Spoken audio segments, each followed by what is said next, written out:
Welcome, my friends. No, I'm not using voice modulation or amplification. I'm on hallowed ground here in Vicksburg, Mississippi. Currently inside of the rotunda of a monument to the men who fought from the great state of Illinois here in Vicksburg during that campaign.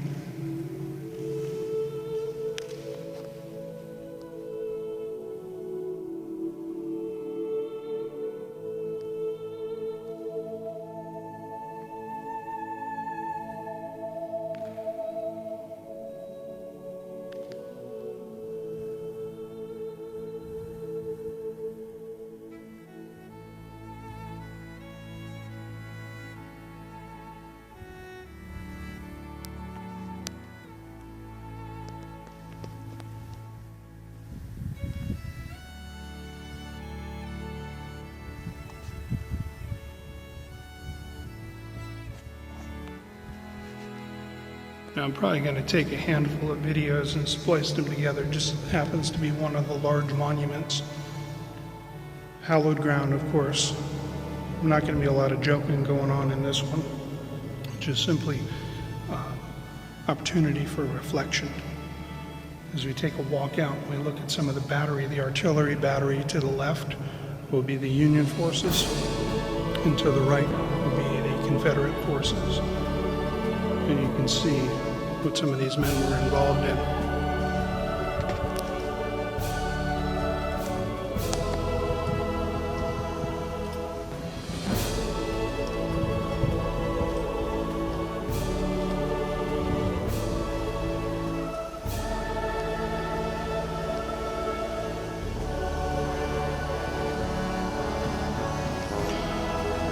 Down the very far line there, you've got Union artillery.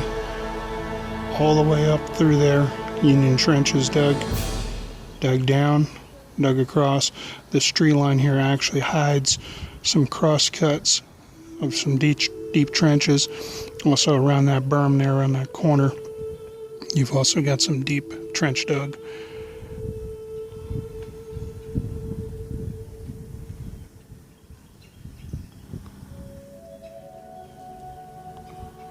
We'll get a look at the house down there in a little bit. Of course, over here you have some of the Confederate monuments, I do believe. We'll get over there in just a few minutes.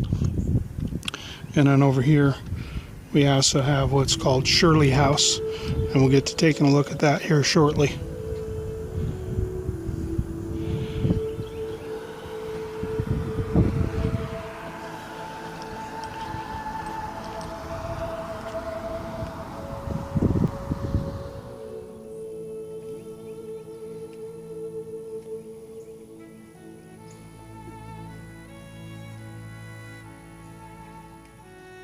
Imagine, if you will, the scene being June of 1863, pretty hot here in Mississippi.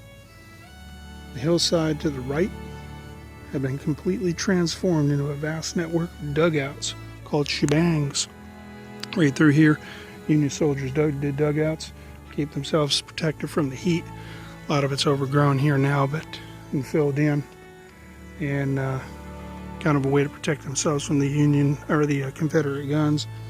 And then when the siege ended, this house here, the Shirley House, was pretty jacked up and left abandoned. It served as a Union Army smallpox quarantine hospital. And then it was eventually bought by the U.S. government in 1900. Of course, now it's been restored to its pre-war appearance, and it is the only wartime building that remains inside this park.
What you're staring at now is the incredible USS Cairo, which came equipped with 13 heavy cannon and took a crew of 6 men to position and fire each one of those guns. As this ship prowled the rivers of Vicksburg, or at least north of it, it could use its cannon to pound Confederate forts, battle enemy gunboats, and sink shipments of supplies headed to Confederate armies. This thing is what they call an ironclad ship. Now, I'm no expert by any means on this. This is quite new to me. I've had knowledge of this particular ship, but I have never studied or gotten my full-blown Civil War nerdery on. But I guarantee you I'm going to after this. So Lord willing, I return to Vicksburg at another point in time. I'm going to spend about a week here. You've got the graveyard over here. Again, hallowed ground. This is the largest Civil War cemetery in the United States. Maybe even the largest cemetery. Again, check your facts. Get on your interwebs.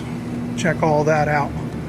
Actually, that's a cap stand right there, that round thing standing up here.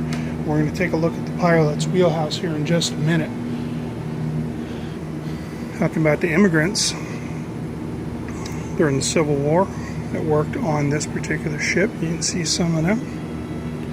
When this particular vessel went down, her crew of 158 sailors, 17 officers, had no time to save their personal possessions, and thousands of them sank with the boat and were recovered during some of the salvage operations. Stroll the decks and you might have heard French, Danish, Russian, German, and accents from Ireland, England, the Caribbean. Nearly half of the boat's sailors were immigrants. Could have been some of our relatives.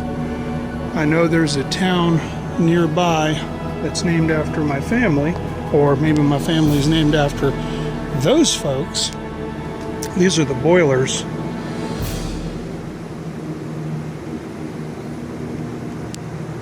Of course, you got the heavy guns over there. Check out these pistons, the oscillating arm right there. Pistons, and right there, propelling the wheel, pushing the ship. Incredible. And big guns. And then we've got the pilot's wheelhouse up here. Let's take a look real quick. Kind of doing a little lightning tour of this because we got to hit the road heading westward, but had to stop here. Couldn't not. Up there is where the pilot would actually wheel the vessel. Of course, you can see it's angled up, taking shots to skip them up there. Take a look here.